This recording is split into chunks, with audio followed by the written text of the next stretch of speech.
Hello, this is Ian Lamont, founder of EasyGenie Charts and Forms, and today I'm going to show you how to use FamilySearch to find your great-great-grandmother's death record on FamilySearch's very extensive database for free.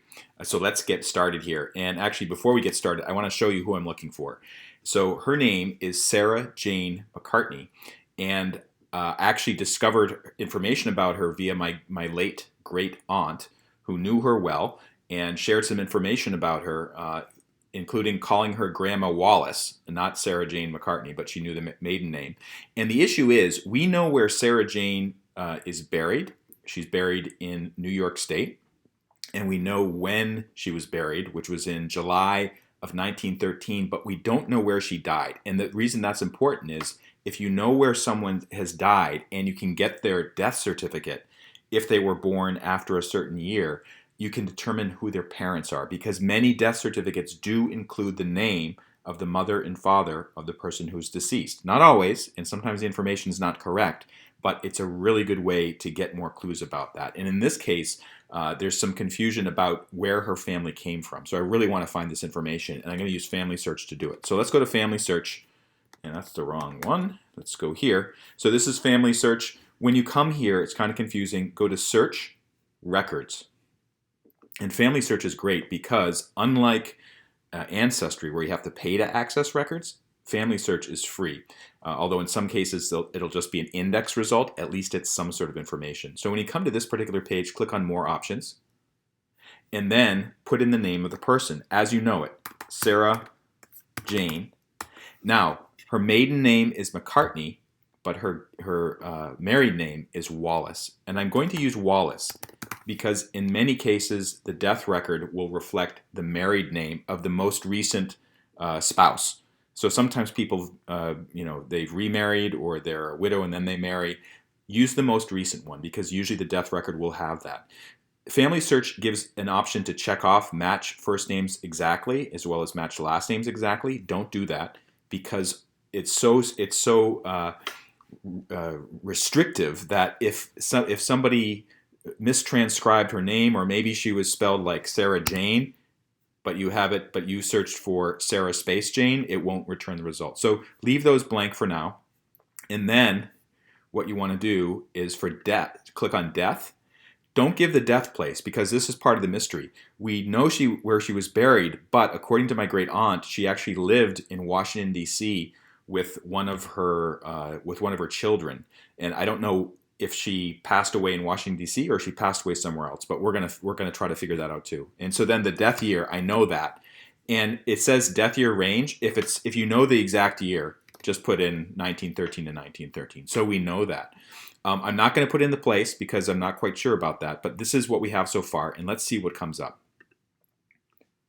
So one thing that happens with FamilySearch is they'll search through their huge database and they'll give you a huge number of results. Look at that. 223,309 results. That's enormous. If you want to, you can start clicking on these buttons here, like race, birth, marriage, death, other, residence, to kind of narrow things down. So for instance, if I wanted just to search for some record that was associated with residence in New York State or Washington, D.C., I could click that and filter it down. What I'm going to do instead is actually filter by collection.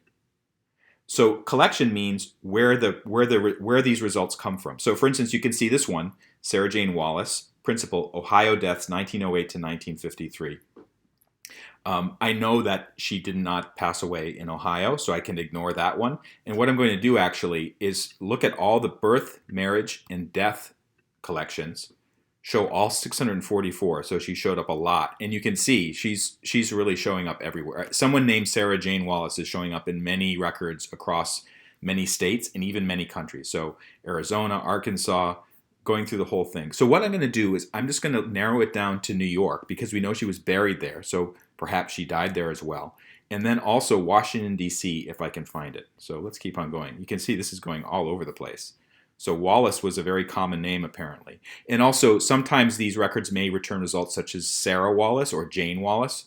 So we really want Sarah Jane Wallace, died in 1913, probably in New York, Washington, D.C., or maybe one of the neighboring states. And you can see it's taking a long time. And keep on scrolling down. All right, so New Hampshire. So New York. So let's choose New York deaths and burials. New York cemetery abstracts. That might be interesting. And I think that's good. Oh, so we don't want New York City municipal deaths because she was buried in the western part of the state, which is nowhere near New York City. And then the New York State Death Index. This could be useful as well. Okay, so that's all New York. Let's actually see if we can find Washington, D.C. So that'll be all the way down to the bottom. And I'm looking at this, and it says Washington birth records, Washington death certificates. This is actually for Washington State. I don't even see Washington, D.C., District of Columbia. Although that might be up by District of Columbia. Let's check that out. Sometimes they do that. And I just thought I saw it. District of Columbia birth returns, christenings, District of Columbia deaths. And so she died in 1913, so that could be something. There's 31 results there. And actually, let's find one more, Virginia, because I believe there might have been some connection to, next to Washington, D.C. is the state of Virginia. So let's see if she may have passed away there. Okay, so Virginia deaths and burials. And I think that's what we need. Oh, and death certificates, 1912 to 1987. That's perfect because she passed away in 1913. So then click Apply Collection Filter. So you can see it's just these three collections. Oh, actually, it's more than that. So I put down 6 collections. And then it's returning these results. And right away, by scanning this, I know if it's not a certain person. So, for instance, I know Petite is not a name in our family. And also, these names don't look familiar because I know her children's names. Similar with H. Purdy Cook. So what I'm going to do is I'm just going to scan through this. How many are there? There's 489 results. That's a lot, but not too bad. And then maybe if something promising pops up, I might take a look at it. All right, so here's one. Sarah J. Wallace, death 28 July 1913. Principal, New York State Death Index. So that might be interesting. So actually, let's just take a look at that because that might save us a lot of trouble. And I'll come back to that in a minute. I'm scanning through, and on the first page, it starts to turn over to Jane Wallace and Sarah Wallace. So actually, this one, Sarah J. Wallace, that could be it. Okay, Sarah J. Wallace, New York State Death Index, 28 July 1913. That matches. Niagara Falls. So she didn't live in Niagara Falls. She lived in a small city nearby. So, but this is likely the location of a hospital or maybe a hospice or a nursing home. So this could be it. So what I might do is actually look at the death index and get the information off of that, because that index information, then I can write to the New York Department of Health or even the Niagara Falls, the city of Niagara Falls. They probably have a records repository like the city clerk has, and then I could get an original copy of her death certificate. Because really what I want to find is I want to find Sarah Jane McCartney's parents, what their names were, both the mother and the father, and where they came from.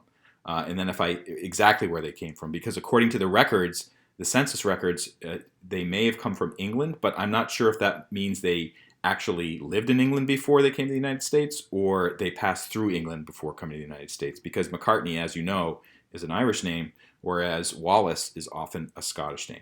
So anyways, that's how I'm doing my research with FamilySearch. I have lots more tips and tricks and pieces of advice on the Easy Genie website, easygenie.org. Click on blog, and you can see all kinds of information about genetic genealogy, using FamilySearch, etc. This is Ian Lamont signing off. Thank you so much for watching. And by the way, if this video helped, if you could like it and subscribe, I'd be very grateful.